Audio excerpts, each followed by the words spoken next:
جین نے اس بات میں سر ہلایا تو برازو بے اختیار مسکرا دیا۔ اس بار اس کی مسکراہٹ میں فتح و کامرانی کا بھرپور تاثر تھا۔ بہت خوب، اس نے خوش ہوتے ہوئے کہا، باہر آ جاؤ، میں سمجھتا ہوں کہ تم چل سکو گی۔ نہ چاہتے ہوئے بھی جین کراس اٹھ کھڑی ہوئی۔ وہ اس کے ساتھ چلتی ہوئی ڈبے کے درمیانی حصے میں پہنچ گئی۔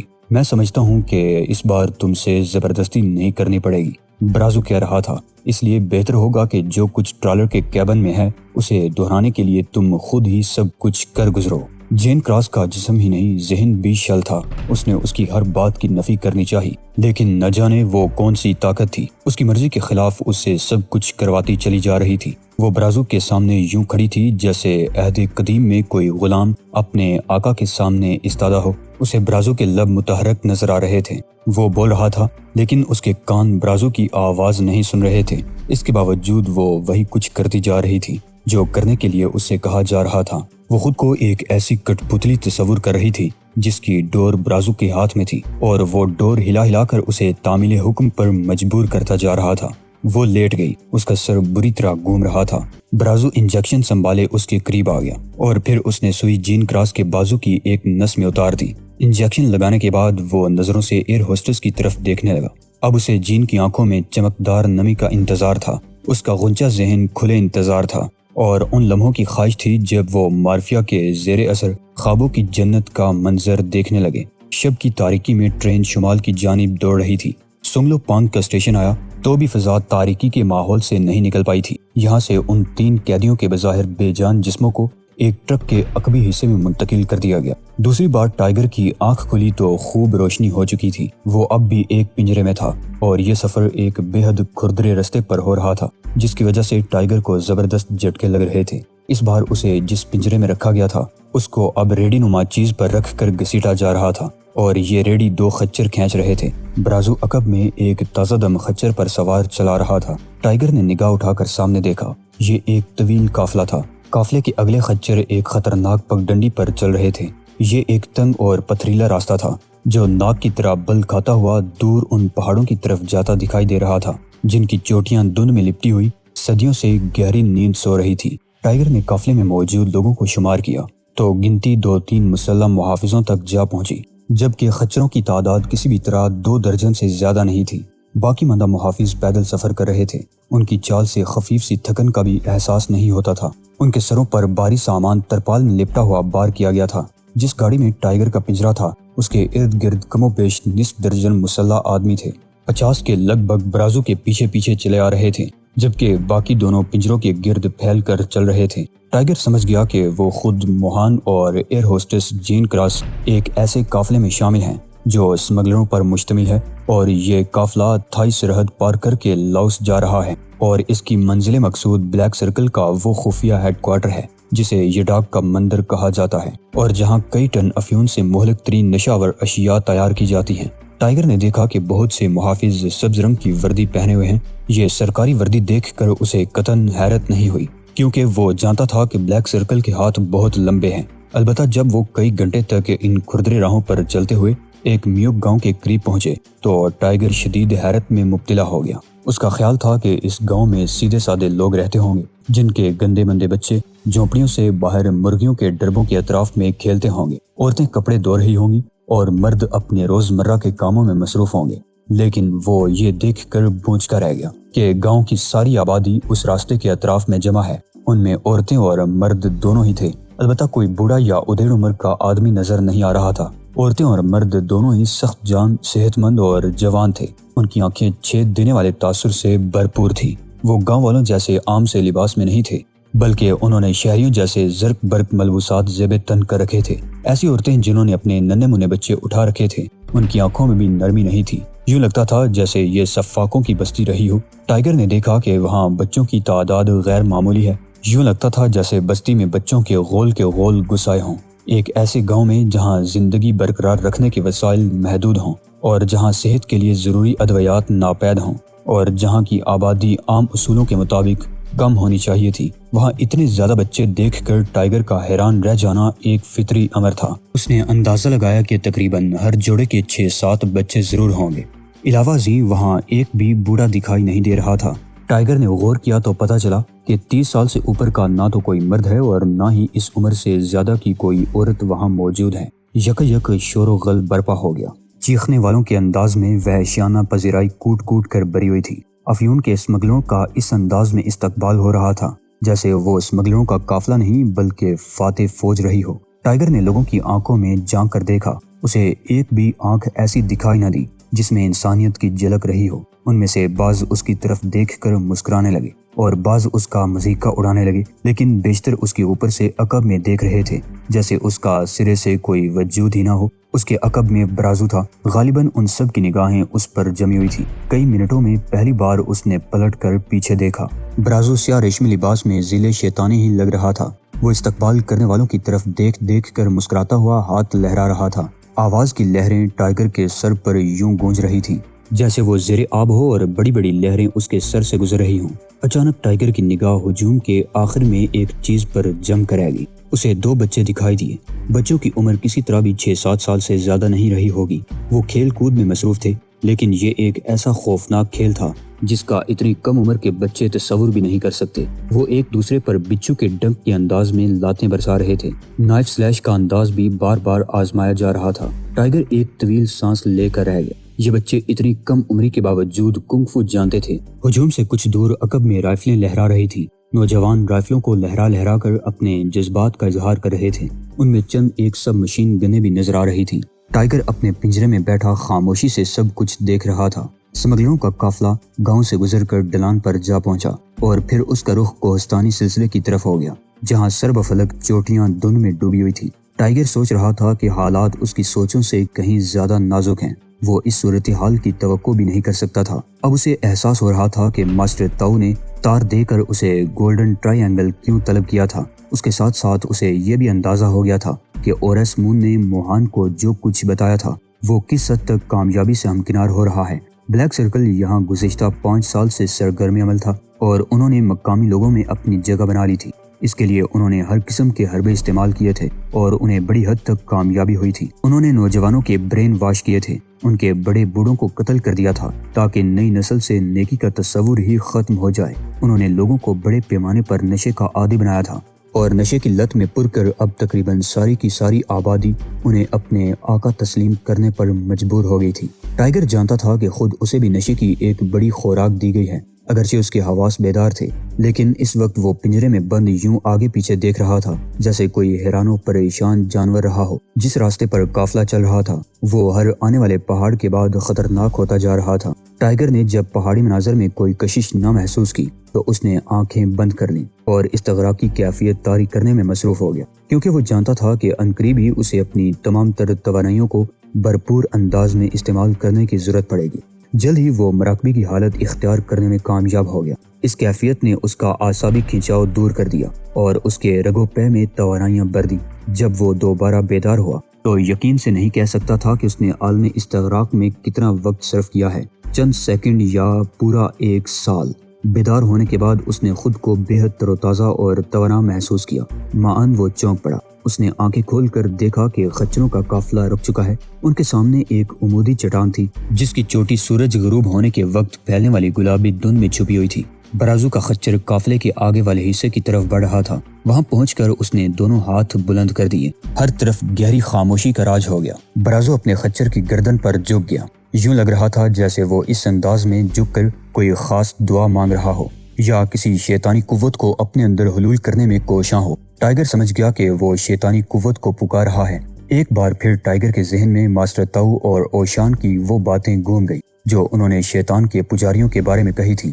اس کا جسم ٹھنڈا ٹھنڈا پسینہ اگلنے لگا۔ برازو چیخنے لگا۔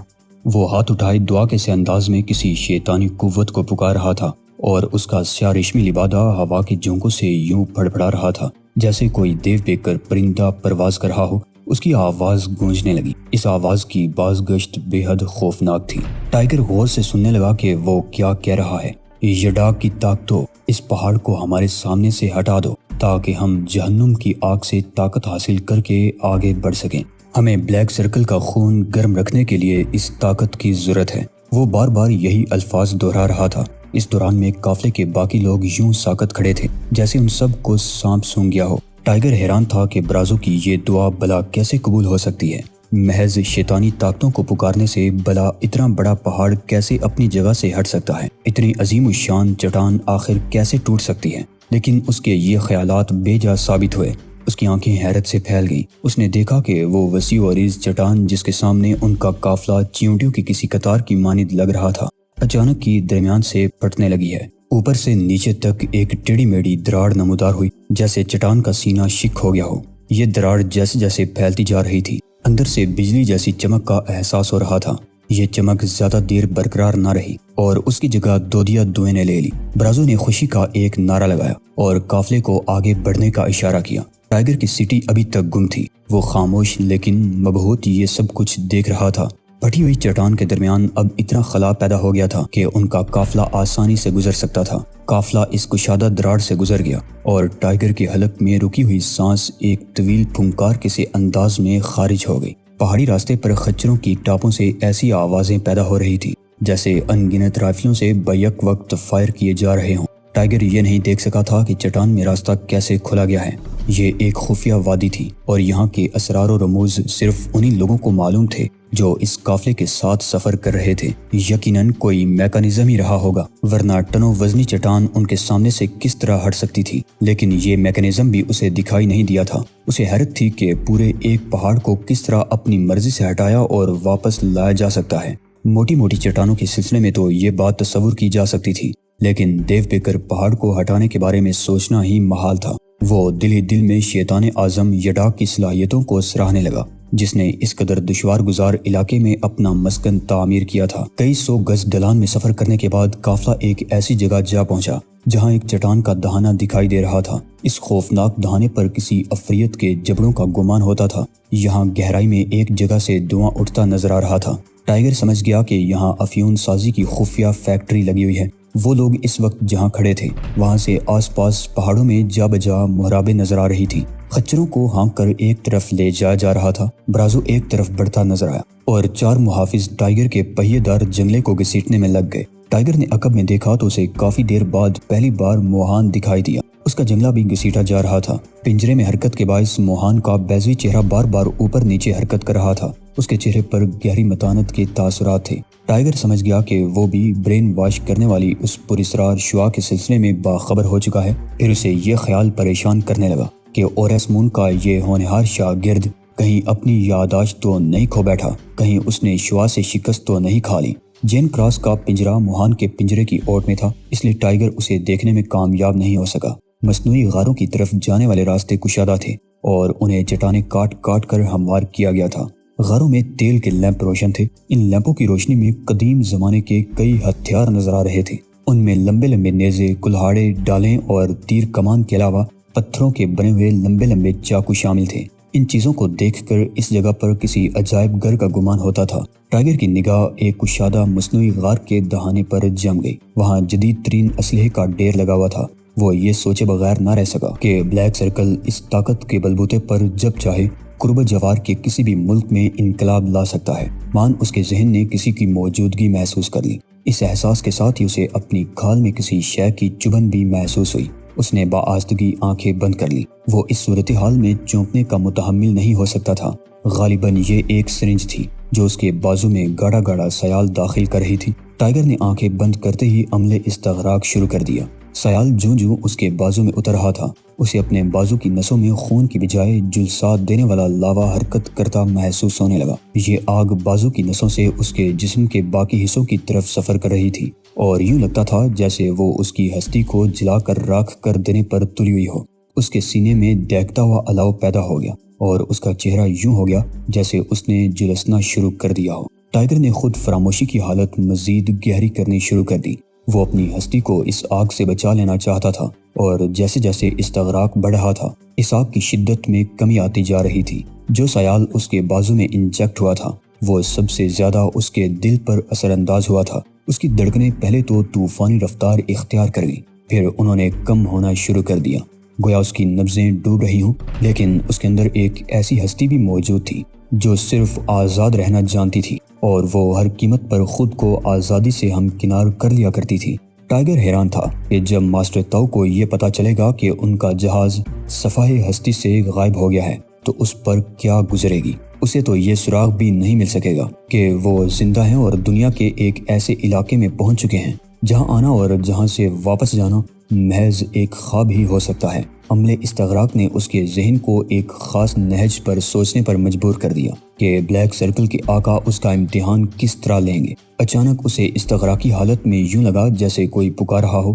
یہ آواز جلد ہی اسے واضح طور پر سنائی دینے لگی، نیلگوں انگوٹھی کا انتظار کرو۔ ٹائیگر نے یہ پیغام سمجھ لیا، یہ ماسٹر تو کی طرف سے ایک پیغام تھا۔ ایک بار پہلے بھی اس نے اپنی نیلگوں انگوٹھی کے ذریعے اسے اپنی موجودگی کا پیغام دیا تھا۔